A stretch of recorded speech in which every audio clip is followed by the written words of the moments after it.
नमस्कार, बहुत स्वागत है आपका हमारे इस खास कार्यक्रम में। मैं हूं आपके साथ अमित शर्मा और मेरे साथ स्टूडियो में मौजूद हैं टीवी 24 के आउटपुट हेड कृष्ण कुमार सिकंदर जी। सिकंदर जी, आपका बहुत बहुत स्वागत है हमारे इस खास कार्यक्रम में। इस कार्यक्रम में हम देश दुनिया की उन खबरों पर चर्चा करेंगे जो सुर्खियों में हैं। तो चलिए इस कार्यक्रम की हम शुरुआत करते हैं और सबसे पहले बात करते हैं अंतर्राष्ट्रीय खबर की। पाकिस्तान, जी हाँ, पाकिस्तान इन दिनों गृह युद्ध की कगार पर खड़ा है। हम ऐसा इसलिए कह रहे हैं क्योंकि पूर्व प्रधानमंत्री इमरान खान की गिरफ्तारी के बाद पहली बार पूरा पाकिस्तान जल उठा। इमरान समर्थकों ने पूरे देश की व्यवस्था को ठप कर दिया। इस दौरान चुन चुन कर न केवल सरकारी भवनों को निशाना बनाया गया, बल्कि सेना के अधिकारियों और जजों के घरों को भी लूटकर आग के हवाले कर दिया गया।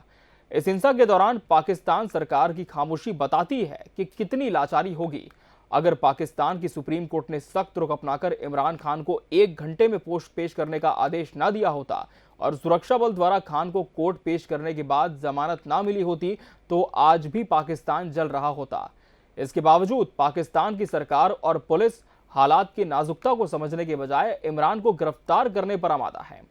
यह अलग बात है कि सुप्रीम कोर्ट ने किसी भी मामले में गिरफ्तारी पर रोक लगा दी है, यानी सुप्रीम कोर्ट के आदेश ने आग को फूस से ढक दिया है। अब देखना यह है कि यह आग दोबारा कब और कैसे भड़कती है। इमरान खान की गिरफ्तारी के बाद पूरा पाकिस्तान उनके समर्थकों का बंधक बन गया था। तो इसी खबर पर सबसे पहले हम चर्चा कर लेते हैं कृष्ण कुमार सिकंदर जी से। सिकंदर जी, पिछले हफ्ते भर से यदि हम देखें तो पाकिस्तान लगातार सुर्खियों में बना हुआ है। खासकर इमरान खान की गिरफ्तारी को लेकर उनके समर्थकों ने बवाल छेड़ रखा है पाकिस्तान में। हालांकि फिलहाल तो रिहाई के आदेश हैं, लेकिन इसके इतर यदि हम देखें तो क्या आप मानते हैं कि इमरान खान के समर्थक अब वहां की सेना पर भी हावी हो गए? इमरान खान के समर्थक सेना पर हावी हुए हैं ये महत्वपूर्ण नहीं है। वहाँ जो वास्तविक स्थिति है वो सेना भी दुविधा में है। आधे लोग उसके या 10% 15% सेना के लोग भी इमरान खान के समर्थक हैं। ये सबसे बड़ी चिंता की बात है। तो जो कार्रवाई नहीं हो पाई, पूरा पाकिस्तान जलता रहा, उसके पीछे बड़ा कारण यही था। अब इमरान खान पे कार्रवाई तो भ्रष्टाचार की हुई है, भ्रष्टाचार के मामले में गिरफ्तार किए गए हैं। वो ज़मीन घोटाले का मामला था, मनी लॉन्ड्रिंग का मामला था और अल कादरी ट्रस्ट को वो ज़मीन बेची गई। एक लैंड से, एक कॉलोनाइजर से ये ज़मीन ली गई और उस ज़मीन को करीब 8 करोड़ के आसपास का वो अनुमान है कि वो ज़मीन थी और उस ज़मीन को कॉलोनाइजर ने अल कादरी ट्रस्ट को गिफ्ट कर दिया। अब ये अल कादरी ट्रस्ट में जो ट्रस्ट है, इस ट्रस्ट में मात्र 2 लोग सदस्य हैं, एक इमरान खान, एक उनकी पत्नी, दूसरा कोई है ही नहीं उसमें। तो यहीं से भ्रष्टाचार की बू आती है और पता चलता है कि इमरान खान ने किस प्रकार से मनी लॉन्ड्रिंग के पैसे को छुपाने के लिए, बचाने के लिए इस तरह के खेल रचे। पाकिस्तान की सरकार, जब इमरान खान प्रधानमंत्री थे, जब वो वहाँ से हटे, इसी मुद्दे पर पूरा हंगामा हुआ। सरकार वहाँ बदल गई, नई सरकार आई, शहबाज सरकार ने उस पर जांच बैठाई। अब जांच के तहत कार्रवाई चल रही है। अब इमरान खान के समर्थकों का कहना है कि हमारी चुनी हुई सरकार थी, उसको हटाया गया वहाँ से। पाकिस्तान हमेशा लोकतंत्र के संकट से जूझता रहा है, वहाँ हमेशा सैनिक शासन रहा है और सैनिकों पर भी सबसे ज़्यादा हावी जो रहे हैं वो रही है आईएसआई। आईएसआई के चीफ जो चाहते हैं वो उस पर सेना पर भी लागू होता है। तो इमरान खान ने इस बार जो असली पंगा लिया वो आईएसआई चीफ से लिया, सेना को लिया। जब वो प्रधानमंत्री पद से हटाए गए, सब पर उन्होंने सवाल खड़े किए। इसी कारण से पाकिस्तान की सरकार, पाकिस्तान के जनरल और आईएसआई प्रमुख, ये सब के सब जो है पाकिस्तान के खिलाफ खड़े हो गए, पूरा नेक्सस तैयार है। लेकिन ये लोग यहाँ चूक गए कि पाकिस्तान में इमरान की पहुँच, ईमान की पकड़, उनके समर्थकों की संख्या और उसके इरादे के बारे में ये भांप नहीं पाई सरकार।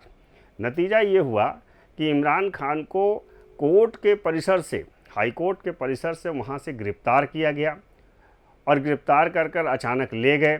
इसके बाद पूरा पाकिस्तान जल उठा और सरकार कुछ नहीं कर पाई, कोई आदेश, कोई सुरक्षा बल वहाँ काम नहीं गए। अब जैसा कि आप बता रहे थे कि सारे सरकारी भवनों को निशाना बनाया गया और ख़ास करके एक एक व्यक्ति को चुना गया कि सेना के अधिकारी कौन हैं, जजों की कोठियाँ कौन हैं, उनको लूटा गया। उन सब के बीच आश्चर्यजनक बात है कि उस लूट में मैंने पाकिस्तान भूख से कितना त्रस्त है जी। इसका अनुमान इससे लगे कि जो लूटने वाले थे जी। वो खाना पीना और वहाँ गिफ्ट के सामान कुछ पाल के मोर रखे गए थे, ये भी लूट कर भाग रहे थे। कोई पूछा गया भाई ये चिप्स लेकर क्यों भाग रहे हो, ये मटन लेकर क्यों, हमारे पास भूख है भाई, हमारी चीज़ है, हम लेकर भाग रहे हैं। मैंने सरकारी संपत्ति हमारी अपनी संपत्ति है, ये हमें लूट कर बनाया गया, ये तर्क दिए जाते रहे। तो पूरा पाकिस्तान जलता रहा और सेना से लेकर सेना कृतज्ञ मूर्ति समझ ही नहीं आ रही थी कि मैं कार्रवाई कैसे करूं, एक्शन कहां से लूं, गोली किस पे चलाई जाए। अब गोली चलाने के लिए सेना क्या सोचती, वहां तो पाकिस्तान के समर्थक जो है AK-47 AK-56 से फायरिंग कर रहे थे, घरों को लूट रहे थे, आग लगा रहे थे। तो बहुत ही अराजक स्थिति वहाँ पैदा हो गई। अब इन सब के बीच इमरान की पार्टी के नेता सुप्रीम कोर्ट पहुँच गए, उन्होंने वहाँ अपील की। हालांकि जिस 295 की धारा के तहत इमरान पे कार्रवाई की है उस पर सुनवाई भी नहीं हो सकती है, लेकिन इसके बावजूद जब याचिका सुप्रीम कोर्ट में वहाँ की लगाई गई, सुप्रीम कोर्ट ने तत्काल आदेश दिया कि 1 घंटे के अंदर कोर्ट में पेश किया जाए, बाकी बातों की हम सुनवाई बाद में करेंगे। और कोर्ट की नाराज़गी इस बात को लेकर थी कि कोर्ट के परिसर से गिरफ्तारी क्यों की गई। यह अनैतिक कार्य था, आप गिरफ्तारी करना था आप पहले कर सकते थे, कोर्ट में आने के पहले कर सकते थे, कोर्ट से निकलने के बाद कर सकते थे, लेकिन यहीं चूक हो गई और इमरान के समर्थक इसके लिए तैयार खड़े थे। जैसे ही इमरान की गिरफ्तारी हुई इसका गुस्सा फूट पड़ा और अंत में इमरान को पेश करना पड़ा। पेश करने के साथ ही इमरान की उस पर सुनवाई चल रही थी, लेकिन इस दौरान कोर्ट के बाहर नारेबाजी हो रही थी।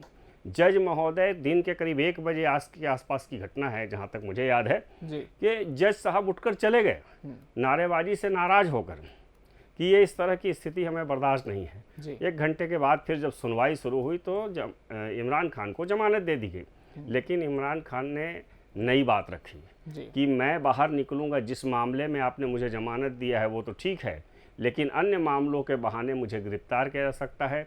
और ये बात सच्चाई थी कि पाकिस्तान की सेना, पाकिस्तान के पुलिस और वहाँ की जो इंटेलिजेंस एजेंसी है, ये सब वहाँ बाहर इंतज़ार कर रही थी कि जमानत के बाहर निकलेंगे तो दूसरे मामलों में हम गिरफ्तार कर लेंगे। जब ये बात सुप्रीम कोर्ट के जज को बताई इमरान खान के वकील ने, तो सुप्रीम कोर्ट ने क्लियर कहा कि आपको 14 तारीख तक कोई गिरफ्तारी नहीं होगी, 15 को आपकी पेशी होगी, उसके बाद हम जो है आज फिर पेशी है।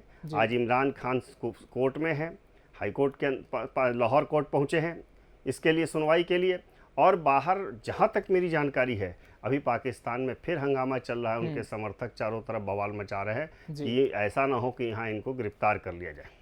बिल्कुल, तो आने वाले समय में भी पाकिस्तान के हालात कहीं पर भी सुधरते हुए नहीं दिख रहे हैं, कह सकते हैं सिकंदर जी। बिल्कुल, वहाँ पाकिस्तान की हालत बहुत ख़राब है, क्योंकि भ्रष्टाचार जो मुद्दा है वो केवल इमरान खान के साथ नहीं है जी। जिस समय पाकिस्तान बहुत ही संकट के दौर से गुजर रहा था और आपको याद होगा अकाल का जैसा स्थिति आ गई थी, अनाज लूटे जा रहे थे, तो दुनिया के कई देशों ने आर्थिक मदद की। वो आर्थिक मदद का पैसा जो है वो आम जन के बीच नहीं पहुँचा, वो पाकिस्तान की आवाम के पास नहीं पहुँचा।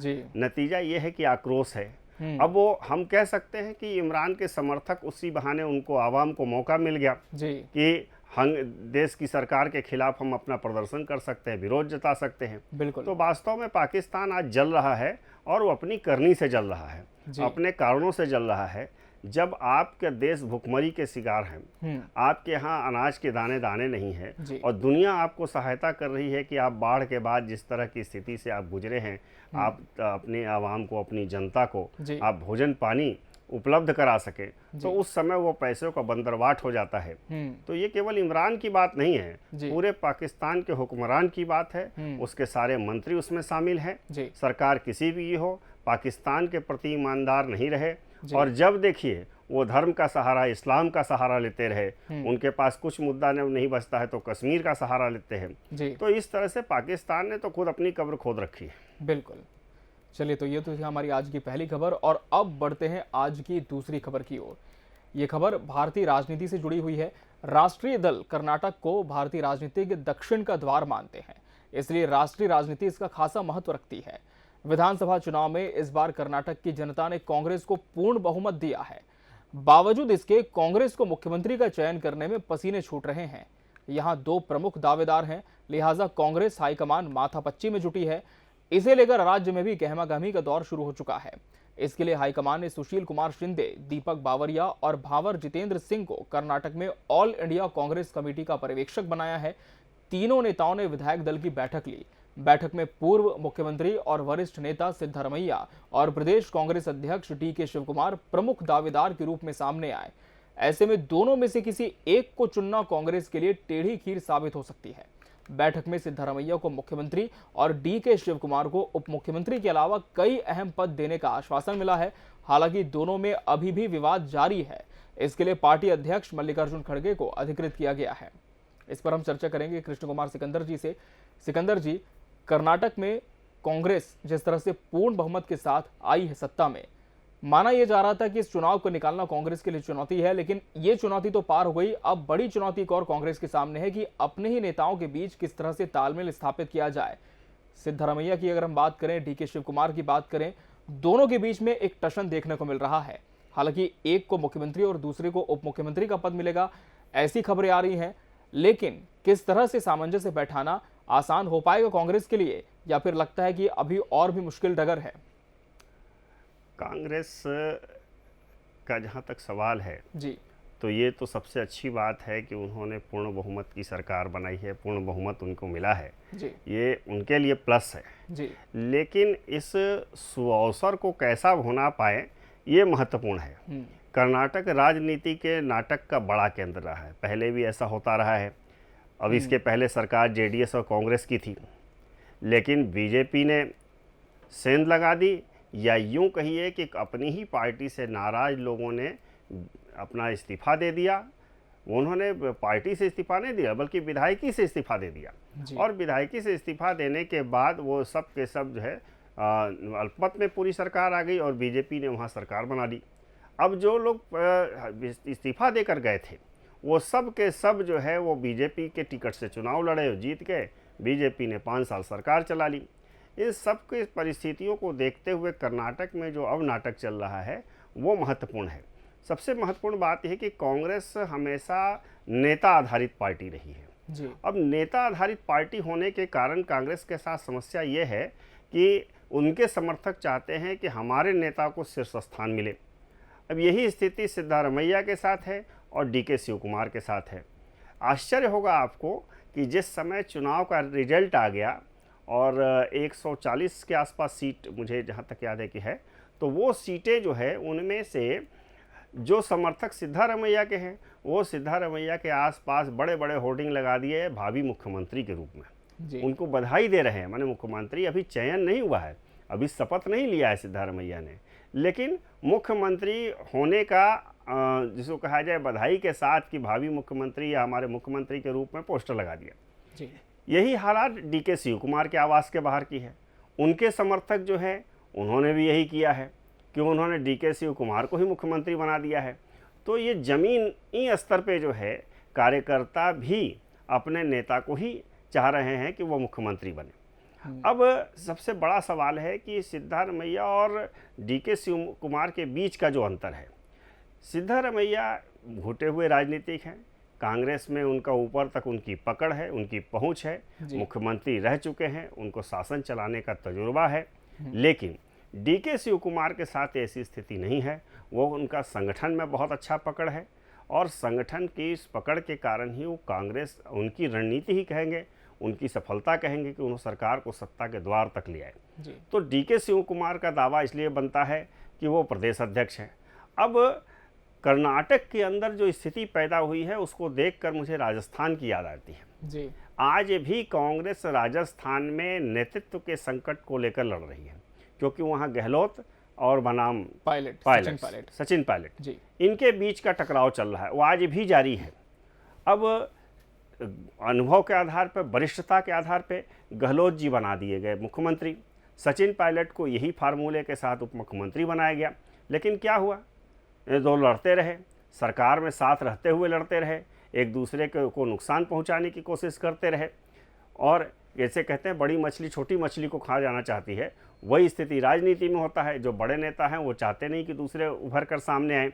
तो ये जो संकट खड़ा हुआ है, मुझे लग रहा है कर्नाटक के अंदर भी वही स्थिति पैदा हो गई क्योंकि अब डीके शिव कुमार भी फूक फूक कर कदम रखेंगे कि जिस प्रकार से सचिन पायलट को दरकिनार कर दिया गया, अब तो वो डिप्टी सीएम भी नहीं है, उनके चंद समर्थकों को जो लगा दिया, तो इस बात का डर है डीके शिव कुमार को कि हमें अगर उप मुख्यमंत्री केवल बना दिया गया, कुछ पद भी दे दिए गए, तो चूंकि सिद्धारमैया अनुभवी राजनेता हैं, शासन चला चुके हैं, वो कोई ना कोई ऐसा दांव पेच करेंगे कि हम बाहर हो जाएं, हमारे समर्थक वापस हो जाएं।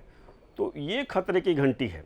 और आपको आश्चर्य होगा, करीब 70 से 75 विधायक डीके शिव कुमार के समर्थक हैं और लगभग इतने ही जो है वो सिद्धारमैया के आसपास हैं। तो पूरी कांग्रेस आधी की आधी बटी हुई है कर्नाटक में जी। अगर किसी कारण से केंद्रीय नेतृत्व हाईकमान इस बात का संतुलन नहीं बैठा पाता है और सिद्धारमैया और डीके शिव कुमार को नहीं मना पाता है, तो मुझे डर है कि कहीं ऐसा ना हो कि सरकार बहुमत में आकर भी अल्पमत में चली जाए। इसलिए कांग्रेस नेतृत्व को, हाईकमान को बहुत विचार करना पड़ेगा जी। अगर उन्होंने राजस्थान वाली गलती की, क्योंकि राजस्थान की गलती से अपने पार्टी की ही गलती, उससे सीख रहे हैं। डीके शिव कुमार के सामने ये उदाहरण है कि पायलट के साथ क्या हुआ, तो वो अड़ सकते हैं इस बात पर। तो ये और ज़्यादातर रिवोल्ट करने की स्थिति जो है डीके शिव कुमार की है। इसके पीछे भी कारण है जी। इसके पीछे कारण ये है कि डीके शिव कुमार ने करीब 2 महीना पहले वहाँ के डीजीपी प्रवीण सूद पर एक बयान दिया था जी। उन्होंने कहा था कि ये व्यक्ति डीजीपी रहने लायक नहीं है, ये नालायक व्यक्ति है, अगर कांग्रेस सत्ता में आती है जी, तो हम इनको बाहर करेंगे जी। सत्ता में अगर आती है तो हम इन पर कार्रवाई करेंगे और इनको जो है जी जेल भेजेंगे, कांग्रेस कार्यकर्ताओं के उस पर जी। तो ये जो है महत्वपूर्ण है वहाँ पे जी। तो इसलिए अब क्या हो गया है कि केंद्र सरकार ने ठीक ऐसे ही समय डीके शिव कुमार को, जिनके खिलाफ डीजीपी के खिलाफ उन्होंने बयान दिया है, उसको सीबीआई का डायरेक्टर बना दिया है। बड़ी जिम्मेदारी दी और ये बड़ी जिम्मेदारी मिल गई है। और डीके शिव कुमार पर बतौर सीबीआई डायरेक्टर उन पर कार्रवाई होने की आशंका है। तो हो सकता है, जो मैं महसूस कर रहा हूँ, कि डीके शिव कुमार अपने आप को बचाने के लिए कहीं ना कहीं कांग्रेस को तोड़ सकते हैं जी। तो ये बड़ा खतरा है, हाईकमान को इस पर बहुत सतर्क रहने की जरूरत है। बिल्कुल। तो फिलहाल देखना होगा सिकंदर जी कि क्या समुद्र मंथन में से मंथन निकल पाता है और आखिर में जो मुख्यमंत्री का तमगा है वो किसके नाम के साथ जाता है। बढ़ते आगे तीसरी खबर की ओर। ये खबर छत्तीसगढ़ से जुड़ी हुई है। छत्तीसगढ़ की राजनीति में शराब का नशा उतरने का नाम ही नहीं ले रहा है। यह मुद्दा पिछले विधानसभा चुनाव से सत्तारूढ़ और विपक्ष का दामन नहीं छोड़ रहा है। तत्कालीन विपक्ष भी इस मुद्दे को भरपूर भुना रहा है और आपको बता दें कि इसका असर आधी आबादी पर पड़ा है और कांग्रेस सत्ता में आ गई। इस चुनाव में भाजपा भी उसी हथियार का इस्तेमाल कर रही है, क्योंकि मौजूदा सरकार इस वादे को पूरा नहीं कर पाई है। कांग्रेस के लिए घोषणा पत्र के अलावा मंचों से जनता से किया गया शराबबंदी का वादा गले की हड्डी बन गया है। सरकार इसके बचाव में तर्क ढूंढ रही है तो विपक्ष घोषणा का आईना दिखा रहा है। दरअसल शराब और पेट्रोल राज्य के राजस्व वृद्धि का सबसे बड़ा स्रोत है। यही कारण है कि कोई भी सरकार इस स्रोत को बंद नहीं करना चाहती। पिछले चुनाव में शराबबंदी के मुद्दे पर आधी आबादी का वोट गंवाने वाली भाजपा कांग्रेस सरकार पर हमलावर है। अब देखना यह है कि भाजपा इसे भुनाने में कितना सफल हो पाती है और कांग्रेस इसके बचाव में किन तर्कों से आधी आबादी को संतुष्ट कर पाती है। सबसे पहले सुनते हैं मुख्यमंत्री का इस पर बयान।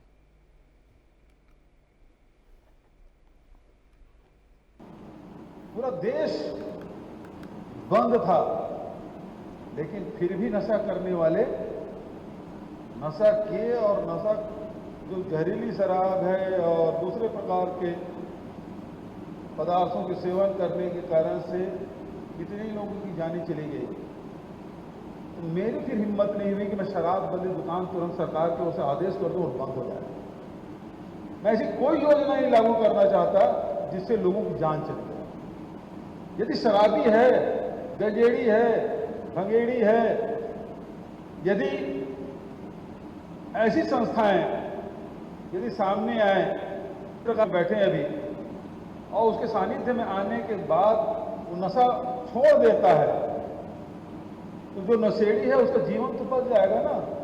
लेकिन एक बार कोई आदमी जहरीली शराब सेवन करके मर गया, उसको तो आप नहीं सुधार सकते। तो सिकंदर जी, मुख्यमंत्री भूपेश बघेल तो खुद कह रहे हैं कि मैं ऐसा कोई निर्णय नहीं लेना चाहता जिससे जनता की जान पर बनाए। मगर सवाल ये है कि ये सब तो जब कांग्रेस घोषणा पत्र बना रही थी तब भी मंथन का दौर चला होगा कि भाई हम इस विषय को यदि लागू करते हैं, अपने घोषणा पत्र में शामिल करते हैं, अगर सरकार बनती है, इसे प्रायोगिक स्तर पर, जमीनी स्तर पर हम उतारते हैं तो क्या इसका ड्रॉबैक हो सकता है। तो किस तरह से कांग्रेस के घोषणा पत्र और मुख्यमंत्री भूपेश बघेल के इस बयान को देखा जाए। मुख्यमंत्री भूपेश बघेल की अपनी एक चिंता है जी। वो जिस ढंग से एक राजनेता के रूप में अच्छी चिंता उनकी है कि समाज का कोई व्यक्ति मरने ना पाए, शराब के नशे या दूसरे किसी नशे में न मरने पाए, जी। ये अच्छी बात है जी। लेकिन राजनेताओं को, राजनीतिक दलों को किसी भी घोषणा या जनता से वादा करने के पहले मंथन करना चाहिए। बिल्कुल। तत्कालीन चुनावी लाभ के लिए इस तरह के वादों से परहेज करना चाहिए। इस तरह के वादे नुकसानदेह होते हैं। जी। अब इसी हथियार का इस्तेमाल करके कि हम शराबबंदी करेंगे, महिलाओं में खुशी की लहर थी, क्योंकि शराब से सबसे ज़्यादा नुकसान जो है वो परिवार को झेलना पड़ता है, महिलाओं को झेलना पड़ता है, उनके बच्चों को झेलना पड़ता है। हम रोज़ खबर सुर्खियां बनती है, क्या भाई शराब के लिए पैसे नहीं मिले तो पिता ने पुत्र की हत्या कर दी, पुत्र ने पिता की हत्या कर दी, पत्नी को काट डाला। तो हम ऐसी हत्याओं को कैसे रोकेंगे।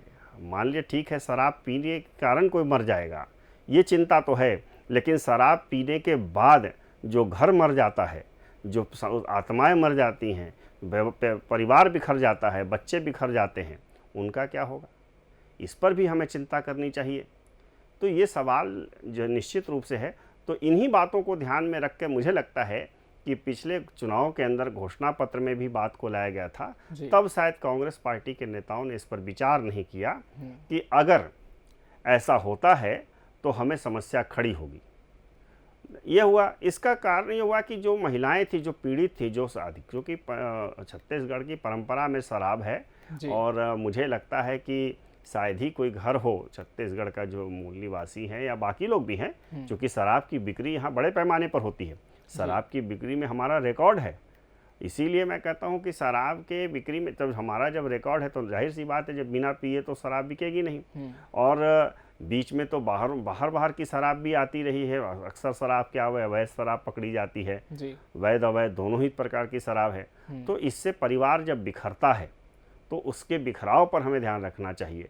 तो सरकार ने जब वादा किया था तो उसी वादे को ध्यान में रखकर, जो खास करके महिलाएं थी, जो पीड़ित परिवार थे, जो करीब 80-90% ऐसे परिवार हैं जो शराब के कारण ही प्रताड़ित हैं, परेशान हैं, उन लोगों घर की महिलाओं ने, उन घर के युवाओं ने कांग्रेस सरकार को वोट दिया, कांग्रेस को वोट दिया और कांग्रेस सत्ता में आई। जी।